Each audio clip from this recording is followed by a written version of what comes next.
આ વહેતી ગંગા જે પાણીની સતત ધારા વહી રહી છે તે મહાભારત કાળના સમયની છે।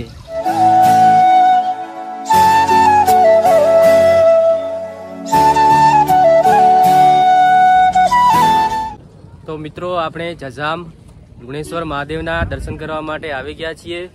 તો હવે મંદિરે દર્શન કરવા માટે જઈએ। આ સામે જે દેખાઈ રહ્યું છે તે છે મિત્રો લુણેશ્વર મહાદેવનું મંદિર। એમ કહેવાય છે કે જ્યારે પાંડવો તેમના 13 વર્ષના વનવાસ દરમિયાન ગુજરાતના જુદા જુદા ભાગોમાં રોકાયેલા ત્યારે તેઓ અહીં પણ આવેલા અને અહીં રોકાયા। જ્યારે તેમને તરસ લાગી ત્યારે આ વિસ્તાર સૂકો હોવાને કારણે તેમને પાણી મળ્યું નહીં। ત્યારે અર્જુને જમીનમાં બાણ મારી અને પાણી પ્રગટ કરેલું। ત્યારથી અહીં પાણીની અવિરત ધારા વહી રહી છે। હવે આપણે ભગવાન શિવના દર્શન કરીએ અને પછી તે કુંડ નિહાળીએ। આ લુણેશ્વર મહાદેવનું મંદિર સાતલપુર તાલુકાના જજામથી 5 કિલોમીટર દૂર ટાપાસર ખાતે આવેલું છે અને જે રાધનપુરથી 41 કિલોમીટર દૂર થાય છે।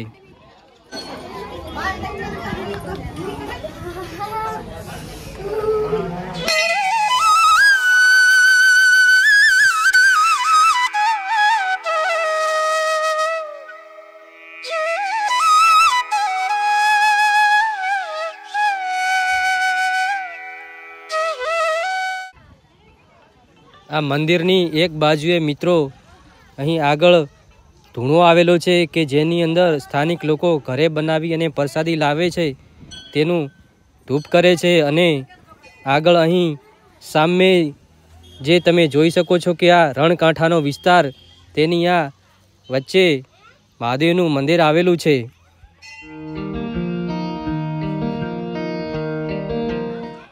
અને આ મંદિરની બિલકુલ બીજી બાજુ મિત્રો અહીં સામે જે કુંડ આવેલો છે કે જેનું અર્જુને તીર મારી અને પાણી પ્રગટ કરેલું। અહીં આ કુંડનો મહિમા એવો છે મિત્રો કે અહીં આવતા લોકો 5 વાર પાણીનો અભિષેક કરે છે અને ભગવાન શિવ તેમની મનોકામના પૂર્ણ કરે છે। જય શ્રી લુણેશ્વર મહાદેવ।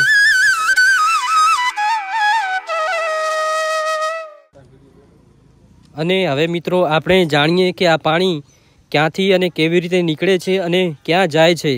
તો મિત્રો આ જે પાણી જે છે તે આ કુંડમાં પાણી ખૂટતું જ નથી। આ કુંડની અંદર પાણી ભરાયેલું જ રહે છે, જે કુંડમાંથી સતત નીકળ્યા કરે છે। અને આ તમે જે નાળી જોઈ શકો છો તેમાંથી આ પાણી આ નાળી દ્વારા અહીં આ આવી રહ્યું છે।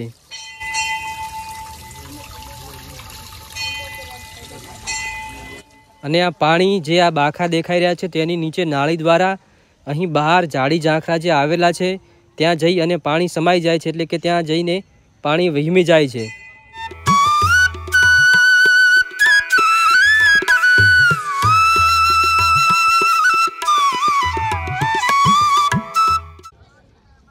આ મંદિરની આગળનો સંપૂર્ણ પરિસર છે અને અહીં બાજુમાં જ મા સગતમાનું મંદિર પણ આવેલું છે। આ મંદિરની બિલકુલ સામે મિત્રો અહીં આ બેઠક માટેની સરસ દેશી વ્યવસ્થા કરેલી છે કે જ્યાં અહીં આવતા લોકો માટે ચા પાણી અને રાત્રે રોકાણ પણ કરી શકે છે। અને અહીં આ કબૂતરો માટે વિશાળ ઊંચો ચબૂતરો પણ બનાવેલો છે।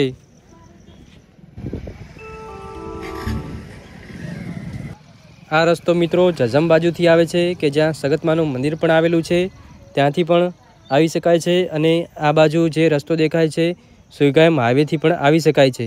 તો મિત્રો આવા જ ધાર્મિક અને ઐતિહાસિક વિડીયો જોવા માટે અમારી ચેનલને લાઇક, શેર અને સબસ્ક્રાઈબ કરી દેજો।